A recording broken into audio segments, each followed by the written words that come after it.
حضرت ابو ہریرہ رضی اللہ عنہ بیان کرتے ہیں، میں نے رسول اللہ صلی اللہ علیہ وآلہ وسلم کو فرماتے ہوئے سنا، بندے سے روز قیامت اس کے اعمال میں سے سب سے پہلے نماز کا حساب لیا جائے گا۔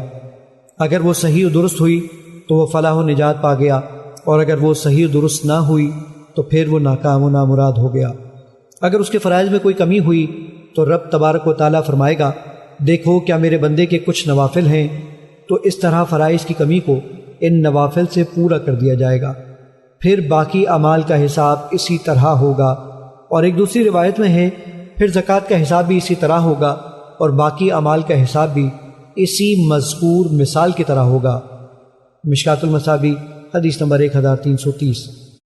حضرت ابو ہریرہ رضی اللہ عنہ بیان کرتے ہیں، رسول اللہ صلی اللہ علیہ وآلہ وسلم نے فرمایا، تمام ایام سے بہترین دن جمعہ کا دن ہے۔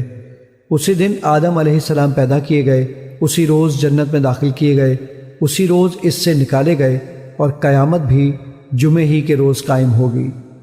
مشکوٰۃ المصابیح حدیث نمبر 1356۔